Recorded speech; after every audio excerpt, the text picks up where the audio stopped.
He's an author, he's a podcaster, he's an executive coach, and he has the opportunity to inspire over 50,000 people every single month. So we are truly honored and excited to bring you our keynote speaker. Please welcome Ryan Leak. Welcome, Ryan. Thank you. What's up, everybody? It is such a pleasure to be with you in Cancun. I got to tell you, listen, when I got here yesterday, they said, Ryan, the group is fired up. Unfortunately, Wayne Brady wasn't able to make it, so now it's all on you, no pressure. I said, do I get his check? I'll take the pressure, okay? Just kidding. Super glad to be here at this very, very special event. Today, we are going to be talking about chasing failure, which on the onset, it's like, why would we want to move towards that? The reason I think that you and I should move towards that is because every single person that you and I follow, look up to, or admire has one thing in common, and that's that they have failed. Yet we have been taught to steer away from the very thing that made them who they are. And so today, I am going to encourage you to move towards the thing you've been taught to run away from. I mean, think about it like this. The fear of failure is not the only fear that you've had to deal with in your lifetime. I mean, just think about it. Think about this real fast. What's your biggest fear? Maybe for you, it's sharks. Maybe for you, it's heights. For some of you, it might be public speaking. Maybe it's peanut butter getting stuck to the roof of your mouth. I don't know. We all got our different fears. But my biggest fear growing up was going camping, okay? Listen, I had friends that always wanted to say, hey, Ryan, you got to go camping with us. I said, do I look like I go camping? You got to know your lane in life.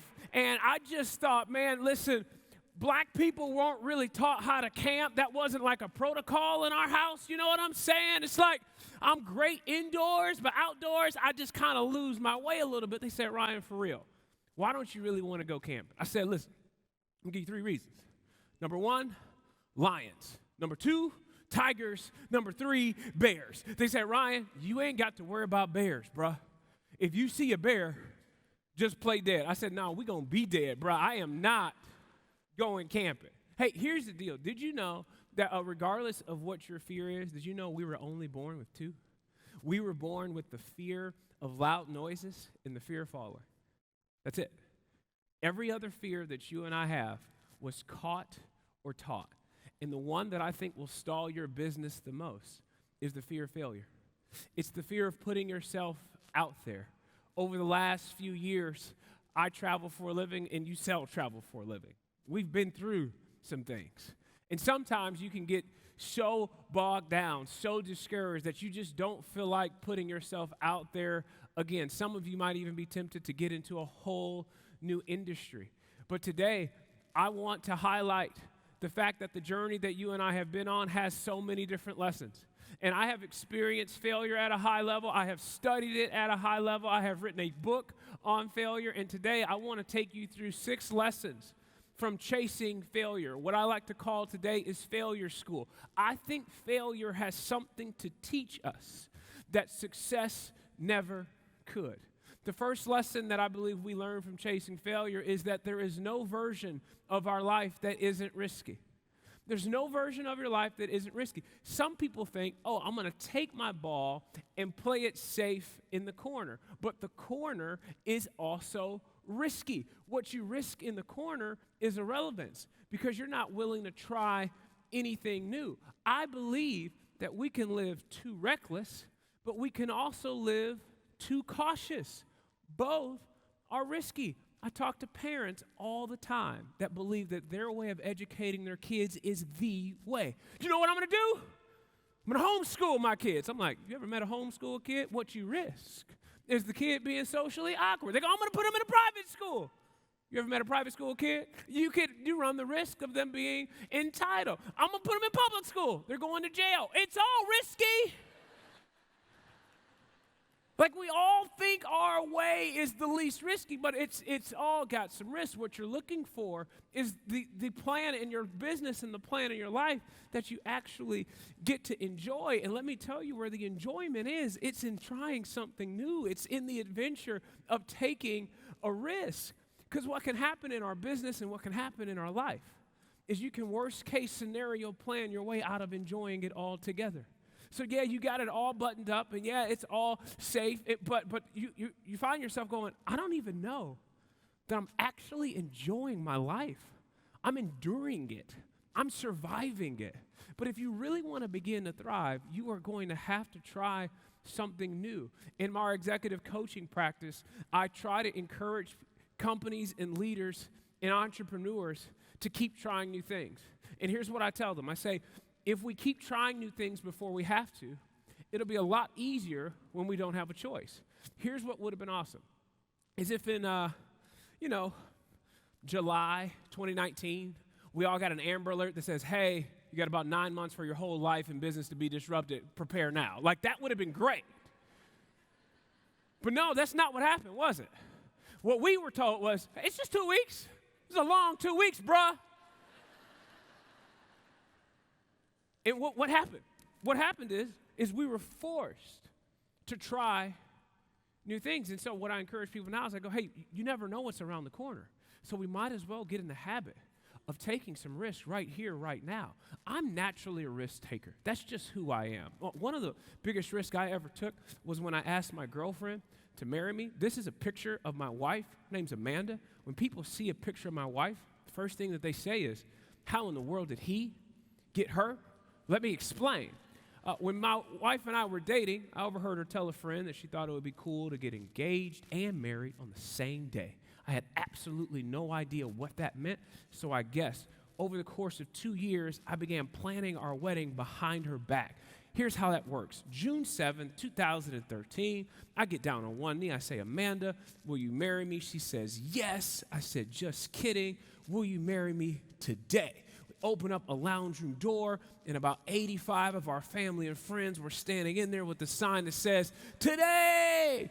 We rolled in a dress, a hairstylist, a makeup artist, everything that you would need to get engaged and married on the same day. We were engaged for a real long time, a solid 11 hours, okay? So that was our deal.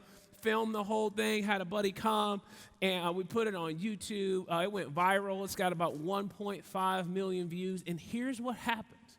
Every single time somebody watches a surprise wedding, they say, hey, Ryan, what if she said no? Which is a really great question. But isn't that the question we all have whenever we think about putting ourselves out there? It's not what if she said no. It's what if they say no? Like, what if it just doesn't go well? What if we pitch them something that they just don't want to do, or they don't want to go there? Like, what if we don't get the business? And this question plagues way too many of us, because this question, it requires energy. And it's energy you could be spending on this question. Well, just say yes. It's a completely different attitude. And here's what I want to encourage you with today. Now, did you know that on average, you and I get 6,000 thoughts per day? 6,000 thoughts. Some people get 60,000 thoughts per day. That's what we call our overthinkers. Any overthinkers in the room, okay? These are the people that just think in their sleep, okay? They're just closing their eyes in the dark for 8 hours. They don't actually sleep. They think the entire night, okay? But most of us, on average, we get 6,000 thoughts per day. Now, did you know 80% of them are negative? 80% negative thoughts. That's 4,800 negative thoughts. How in the world are you supposed to continue building a thriving business with this much stinking thinking? 95% are repetitive, which means that you and I are prone to have the same negative Spotify playlist going on in our brain every single day. Here's why I think this is good news. I think this is good news because you didn't plan on thinking negative today, but you can plan on thinking positive. What does that mean? It means that there's not one person here who woke up at a resort and was brushing their teeth, looking in the mirror, and they said, you know what? I think I'm going to be negative today. Yeah. Yeah, I think that's a good idea. Hey, you know what? In fact, I have a specific person that I would like to be negative with, and I can't wait to see them and give them all of my negative thoughts. Nobody did that. You did? Wow, that's not good, okay? But that's the good news, is you can plan on thinking positive. If you don't make a plan for your thoughts ahead of time, this is where you're going to naturally end up, in a negative place. So yeah, you should plan already. Hey, you know what? Next week, I know I'm going to reach out to a bunch of different clients, and I might get some no's, but you know what? I might get some yeses, and I need to get creative, and I need to get innovative. And what if it goes well? You actually get to be in charge of that before it becomes in charge of you. So the question I have to ask you is, what's something new that you need to try this year for your business, for your clients? The second thing that I've learned from chasing failure is, number 2, understanding why people fail gives us a strategy to experience it less. This is not chasing foolishness. This is chasing failure. I don't want you to fail on purpose. I want you to learn every single thing you possibly can from every mistake, every setback, and every disruption you've ever had. And what I've learned is that you can learn from 2 different types of failures. You can learn from your own failures, or you can learn from other people's. I prefer other people's. Oh, that didn't work? Oh, I'm sorry. I'm going to go this way. All right, like I would rather learn from other people's failures. And guess what? There is a sea of failures that other people have experienced. You should not go fail the way that they failed too. Let me tell you what happens when other people fail. They don't fail because they had bad ideas. They fail because they have poor planning. People don't fail because they have bad ideas. They fail because they have poor execution. Sometimes people don't fail because they have bad ideas. Sometimes they fail because they have poor people skills.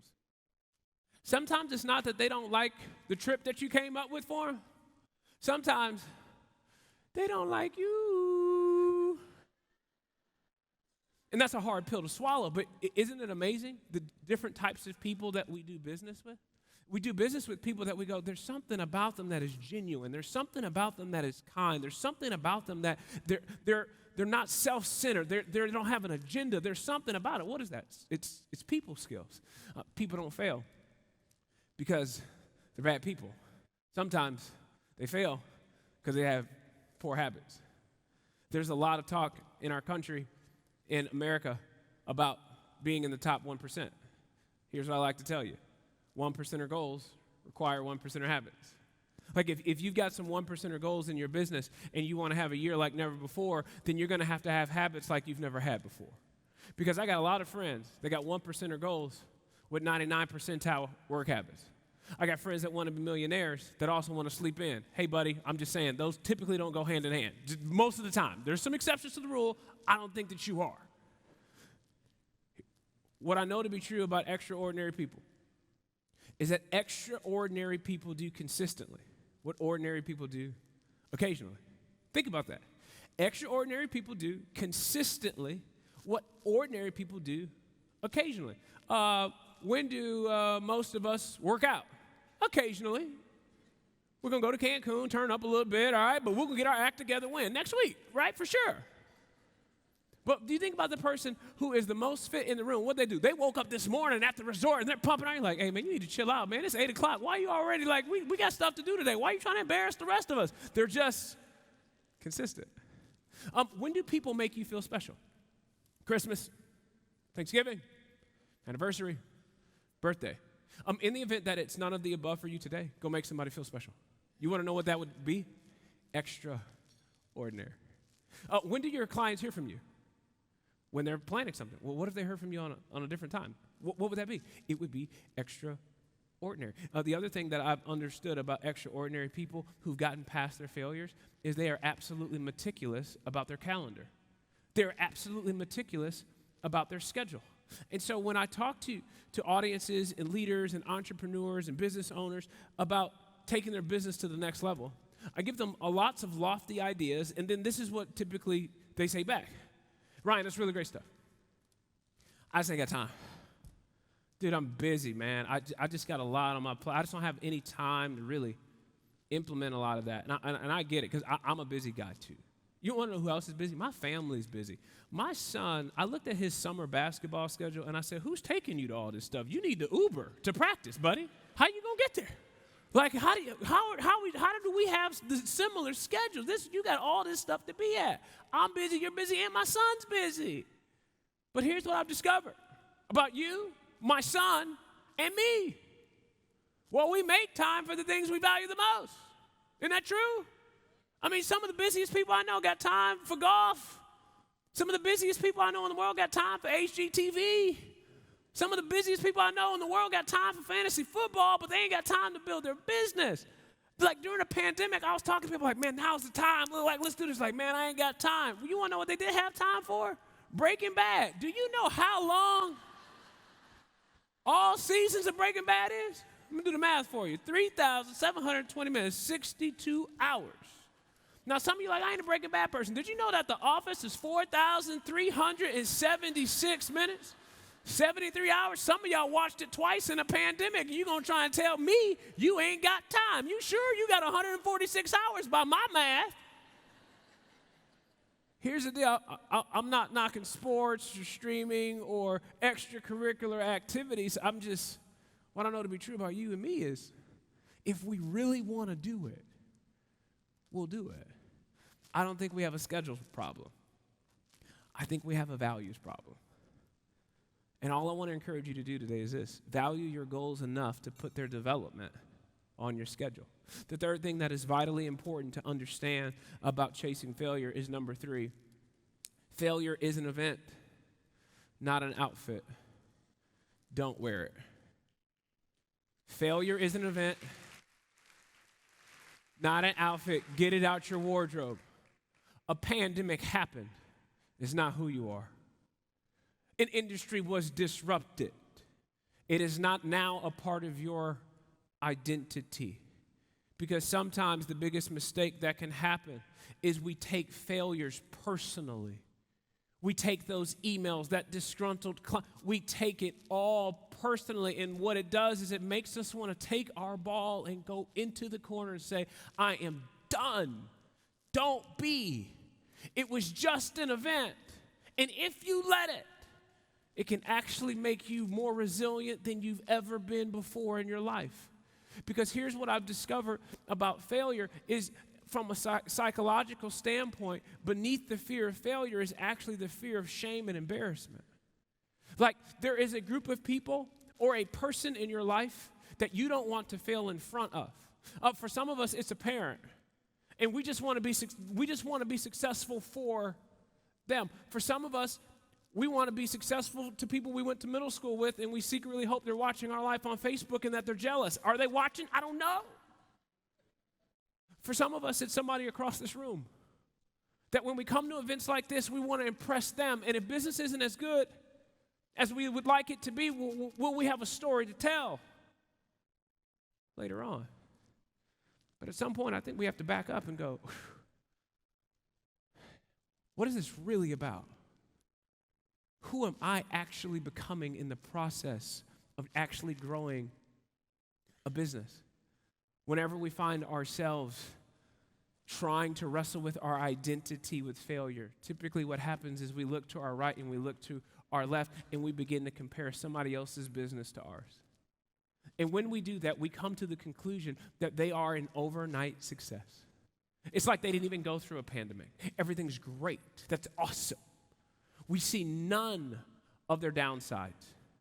But what we also know to be true is that they never post their darkest hour. They only post their highlights. Because what's actually true about them is they're not an overnight success. They're an over a decade of hard work success, aren't you? I mean, how did you get in the room? Why? You worked your tail off to get here, and you didn't share all of your setbacks, but you're still in the room. And so what you don't want to do is you don't want to begin to wear this outfit called failure. It was just an event, not an outfit.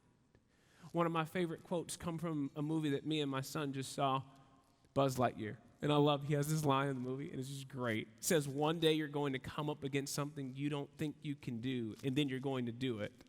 And from then on, you're you. It's too late. You already overcame it. And now you're you. Isn't that awesome? Like, all of the things that you thought 2 and 3 years ago, you went, I don't know how we're going to do it. I don't know how we're going to do it.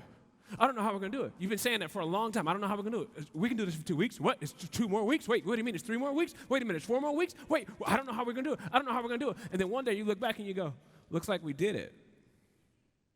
And now, you're you. The fourth thing that I think is vitally important to understand about chasing failure is failure loses its grip when you just keep moving forward. There's something about a travel agent, there's something about a travel advisor that gets cussed out by a customer and just keeps moving forward. There's something about a leader that experiences a setback that has no money coming in the bank, and they just wake up that next day with a smile on their face and says, I can do this. Because the whole goal of failure is to get you to give up. The whole goal of failure is to get you to quit. But the fact that you're still in the room means failure did not get the last laugh.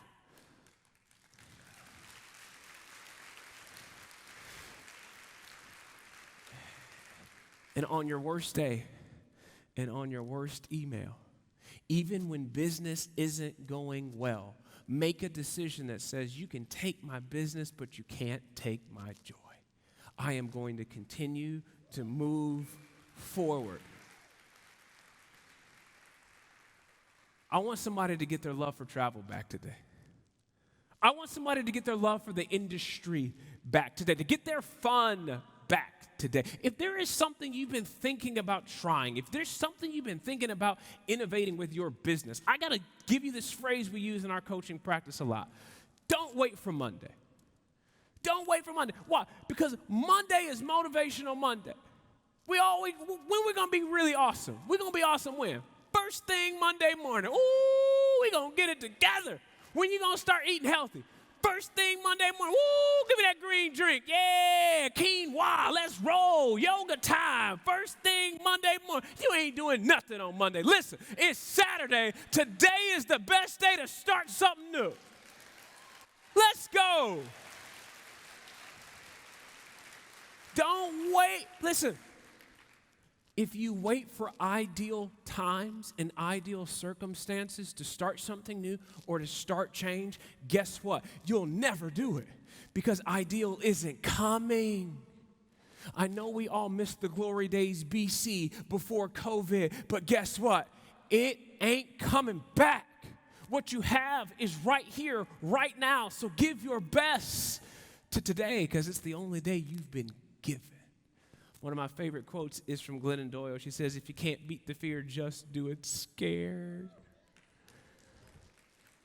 I can't tell you that you're just going to not be scared someday. I don't know. I don't know how you're going to feel tomorrow. But I think you should just do it anyways. I think you should just go for it. Do you know the amount of things you've done scared? Do you know the amount of things you've done tired? Do you know the amount of things you've done sick? Do you know the amount of things you've done absolutely frustrated? Have you ever had to Zoom with somebody and right before you got in a fight with your spouse? I can't stand you. How are you? You doing well? Good to see you. Good. Yeah, it's a great day. How about you? How the kids? All great. Dog barking in the back. Like, you're amazing at what you can do when you multitask. It's remarkable. As a part of the viral nature of the surprise wedding, my wife and I got to go on a couple different TV shows. One of those TV shows was the Queen Latifah show. On the Queen Latifah show, we're sitting on the couch. They told us Queen Latifah was going to ask 3 questions. Then she goes for a 4th question. She says, hey, Amanda, do you think that you could surprise Ryan the same way that he surprised you? She said, yeah, I think I can. She said, Ryan, me and the Queen. I said, you and the Queen, y'all on a first name basis? We just met her. She said, me and the Queen been working on a little surprise for you, so go ahead and check out the screen. On the screen came the late, great Kobe Bryant. He says, hey, Ryan.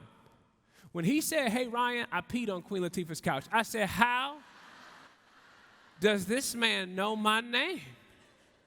He said, hey. You know, hey is one of those words that people use to greet their friends. He said, Ryan, that's me. Me and Kobe must be friends. This is like, I only know what he said because I watched it on YouTube 100 times. I blacked out on the couch. I said, this is crazy. This is what he said. He said, hey, Ryan, I heard about this fabulous wedding you pulled off for your bride and just wanted to return the favor and invite you out to Staples Center to come hang out with me and the Lakers. So the invitation has been formally extended to you. You pick whatever game you want to come to. I looked at my wife. I said, baby, you are winning the game. This is amazing. So I picked a game that was 3 months from the recording of the Queen Latifah show. So I had 3 months to prepare to meet Kobe Bryant. So I started practicing my greeting in the shower. Hey, Kobe. Voice too deep, Ryan. Voice too deep. Be yourself. Be yourself. I got it. Hey, Kobe. What are you, 12? Grow up. What's wrong with you? Now I'm like, all right, Ryan, what do you wear? This is Kobe. Do I wear the full Lakers warm-up outfit? Like, ready to go? All purple, all gold, a little weird. Be yourself. Do I ask him for an autograph? Rookie fan mistake. He should be asking me for my autograph. Ryan, no. He said hang out. What does that mean? Coffee before a game? Ryan, Kobe Bryant not going to have no latte before an NBA game. Yeah, you're right. Maybe afterwards. Maybe we go get something to eat. You can't take Kobe to Chipotle. You got to go somewhere, somewhere nice. I'm a generous guy. I like to buy. We go out, I want to buy. But Kobe got a little bit more bread than I do, so we going to go halvesies. I get the appetizers. It just depends on where we at. Scott, man, do I tell him I'm a motivational speaker? Kobe Bryant don't need no motivation. I'm just losing it. So, ladies and gentlemen, I came to the conclusion that the only way that me and Kobe Bryant would have an engaging conversation is if I was in the NBA. Now, we've not been able to meet face to face. I don't know what the camera depth perception makes you believe. The number one thing people tell me after I'm done speaking is you're a lot taller than I thought. I don't know if I look 5'2" up here to you. I'm 6'3". I was an All-American in college at a D3-ish school. Let me explain the ish real quick. The school I went to, our D3 status was pending the years that I played. But we were in the NCCAA, which stands for National Christian Collegiate Athletics Association, which simply means amongst Christians, I'm really good at basketball. I'm just saying, church league MVP all day. Against regular people, it's a different story. I'm just giving you where I'm YMCA ready today. That's all you need to know. But I was that guy who was pretty good at basketball, and I would go to NBA games, and I would be that guy in the stands like, you should have went left. Why didn't you go left? You got to guard, dude. Let him shoot. He's terrible. It's like, why didn't you just go under the screen? I was the guy that thought I could do their job better than them. But I had never actually tried. So I said, you know what? I'm going to meet Kobe. Let's go for it. I'm going to be in the NBA. So I started getting back in All-American D3-ish shape. I was feeling good. Woo! Had a friend who was playing for the Chicago Bulls, and he got cut from the team. Comes back to Dallas. We're playing one-on-one, working out together. 6'3", 205 pounds. He's 6'5", 245 pounds, a little bit of a gap. And we start playing one-on-one, and he destroys me every single time. And the Bulls were the worst team in the league at the time. And I thought, if the Bulls cut him, they're not even going to give you a chance, brother. Listen, you need to just go to L.A., take a picture with Kobe, enjoy yourself, and go back home to your very normal life. And then I thought, well, that was fast. Ryan, you had a 1% goal, and you gave up on it in just a week. That's like giving yourself a failing grade on a test you refused to take. How do you know that you're going to fail unless you actually try? And that was the day I started a documentary called Chasing Failure, where I asked people this question. What would you do if you knew you couldn't fail? What would you do? And when I answered that question, I said, well, you know what? I'd be in the NBA.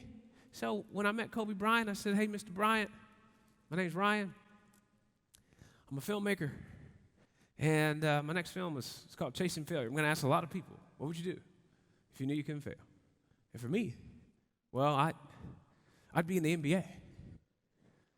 Kobe Bryant was a very focused, stern individual, arms crossed. And when I used the words NBA, the 5 seconds of silence this man gave me felt like an eternity.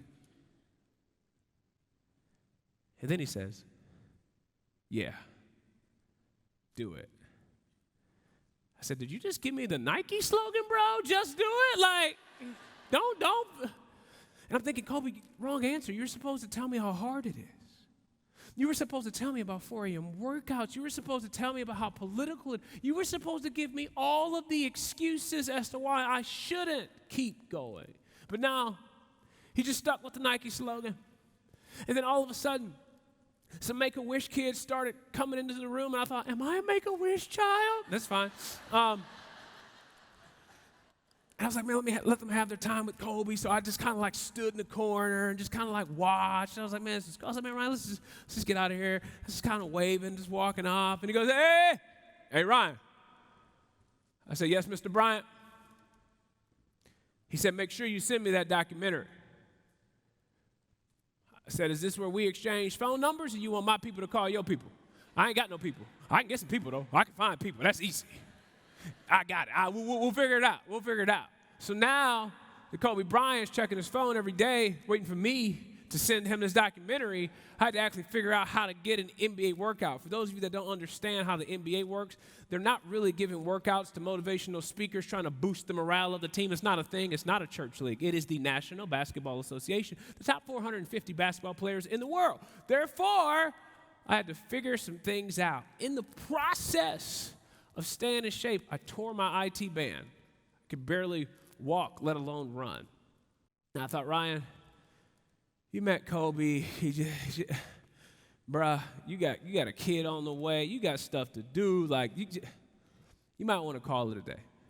And then, unfortunately, a friend of mine, marathon runner, incredibly healthy, her and her husband discovered they were pregnant. As they were going to the doctors discovered that she had stage 2 cancer.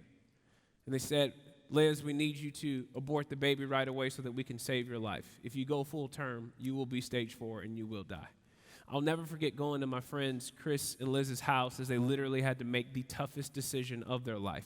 That's not a moment where you give your opinion. That's just the moment where you just show up for a friend. And they chose to keep the baby.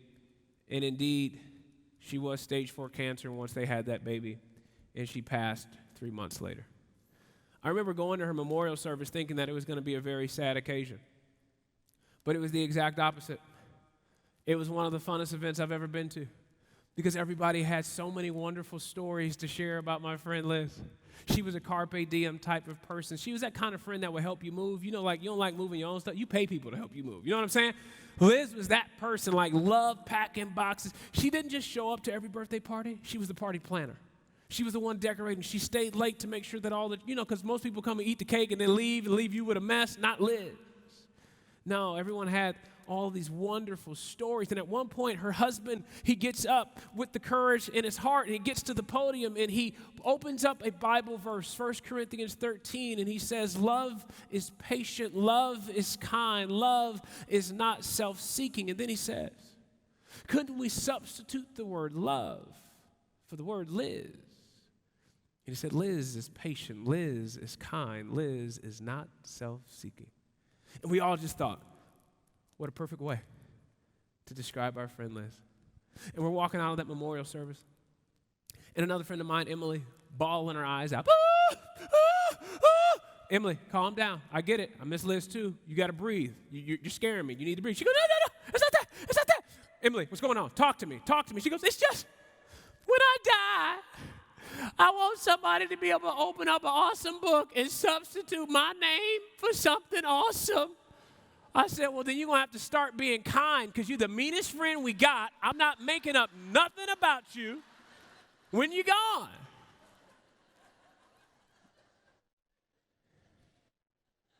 Isn't that true, though? Don't we all want people to say amazing things about us? If we want people to say amazing things about us, it should probably be a true story. And so I walked away from that memorial service with this thought: become today who you intend to be tomorrow. Because we all got intentions to be greater later. And I'm driving home and I'm like, Ryan, you've told too many people about this chasing failure thing. You got people counting on you, bro. You got to figure this thing out. So I was like, man, I don't know how to get an NBA workout. How do you do this? So I did the thing we all do when we don't know what to do. I Googled it. Here's what I found. I found the NBA public relations emails for every NBA team, and I started emailing them one by one. Started with the Celtics. Hey, you got Celtics fans all across the city of Boston that are afraid to fail. I don't think that they should be. Imagine if you believed in this message enough to give a complete stranger an opportunity to work out for your basketball team. I'll probably fail. But what if I don't? There's only one way for us to find out, and that's for you to let me try.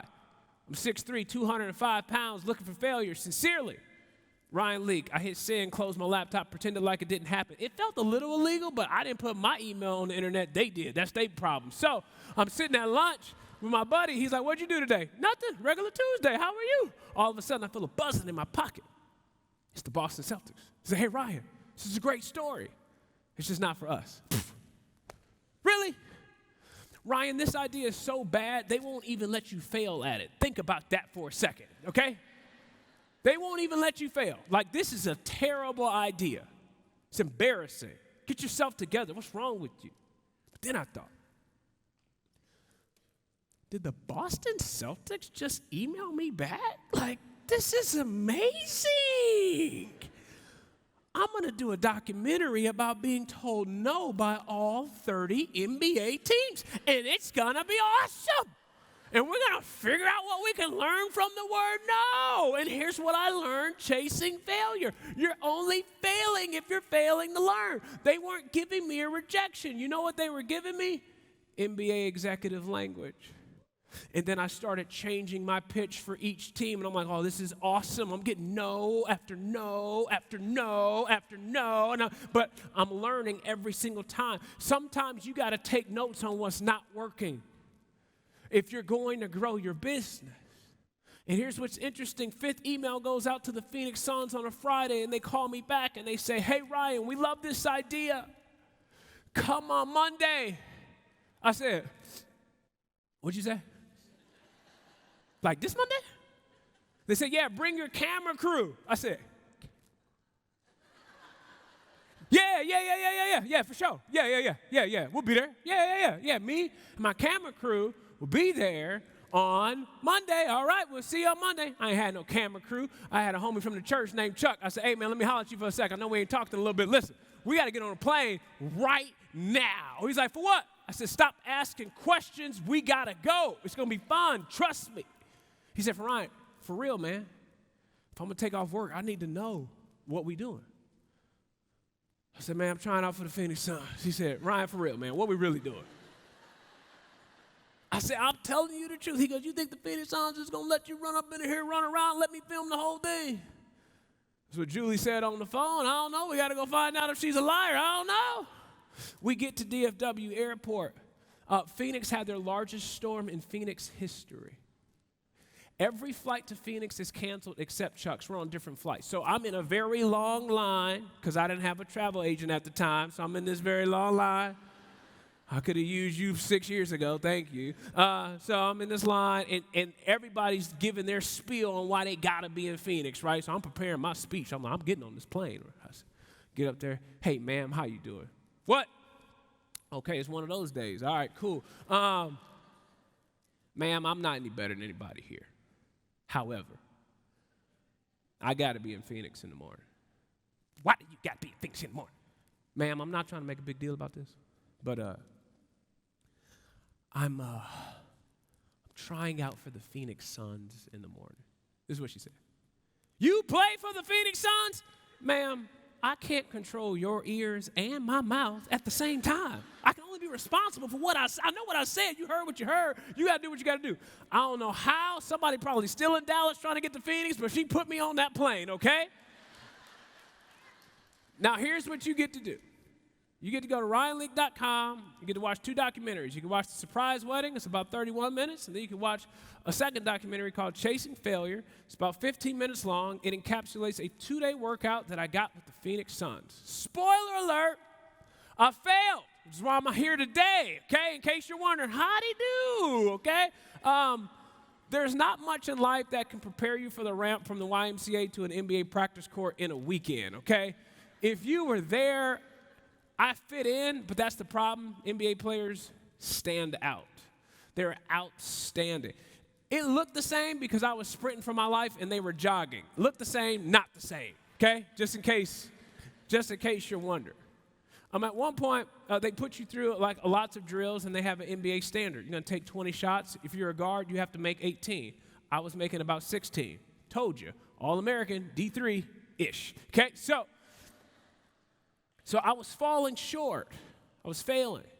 And then all of a sudden, we get to this one drill. It's a 3-minute drill. The 3-minute drill, you start on one end. You have to cover 94 feet. Down is 1, back 2, 3, 4, 5, so on. You have to do that for 3 minutes. The goal is to get 30 in 3 minutes, which means you got to cover 94 feet in 6 seconds, 30 times. So the coach says, do you want some water? I said, I would love some water. That's exactly what I need right now. He said, hey, we're going to put Ryan's score up on the scoreboard. I said, that's unnecessary. I can count. It's not that hard. 1, ooh, okay, like that. We ain't got to do that.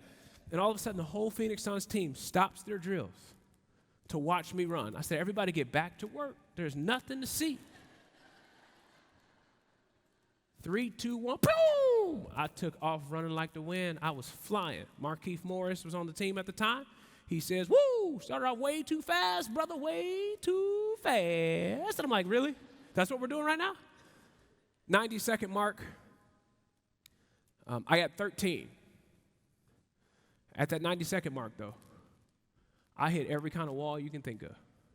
Mental, physical, spiritual, emotional. I needed my mom, the Navy SEALs. Somebody come save my life. I needed paramedics. I wasn't even running no more. I call it kangaroo. I was just picking up my feet and just moving to the next spot. Coach Jeff Hornacek says, hey, man, you can throw up in a trash can later. I said, I can throw up now. That's what I want to do. I was so embarrassed. I said, Ryan, this is the dumbest idea you've ever had in your life. Who decides to have their most embarrassing moment in front of NBA players and invite their friend Chuck to film it? Burn the tape. Tell people you didn't catch the flight. Lie for the rest of your life. This is going to be great. And as I'm hobbling up and down the court, full of shame, I put my head down because that's what we do when we experience failure. And as I'm hobbling back and forth on the court, I look down. And I see this logo. Normally, it's a YMCA logo. But on this particular Monday afternoon, it's the Phoenix Suns logo. And I asked myself this question, Ryan, how in the world did you get here? Because there's a lot of places you could be on a Monday afternoon. And I realized chasing failure took me further than chasing success ever did. And that's lesson number 6 for you. Chasing failure can take you further than chasing success ever could. Because what it does is it consistently puts you outside of your comfort zone. And one day you wake up and you look back and you go, I'm pretty far from where I used to be. So yeah, I'm going to encourage you to keep going for it. And in hindsight, hindsight's 2020. Yes, NBA teams don't give workouts to motivational speakers that write convincing emails. But what I learned in Phoenix is that sometimes they make an exception. And you'll never know if you're an exception unless you're willing to try. The second thing that I've learned in hindsight, now that I work for 5 NBA teams, is that there's more than one way to be in the NBA. They got all sorts of positions. You'd be surprised. But I would never know that if I wasn't willing to send a scary email. So my last question for you today is this. What would you do if you knew you couldn't fail? Who's that client? Who's that email? What's that thing you've been afraid to try? When did you fall off the horse? What would it look like for you to get back on it? What would you do if you knew that you could not fail? I'm going to encourage you to do the same thing Kobe Bryant told me. Just do it. Ladies and gentlemen, it's been a pleasure being with you today.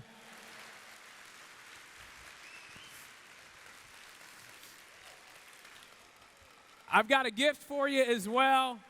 I got Jackie, you can come on out.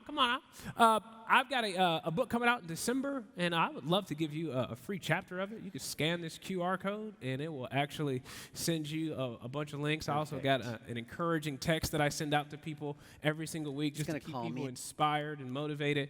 And if you want to get that, you can scan that QR code. It's gone now, so I don't know what you're going to do, but I would love to see you at a breakout. Jackie, thank you so much. Thank you so much, Brian.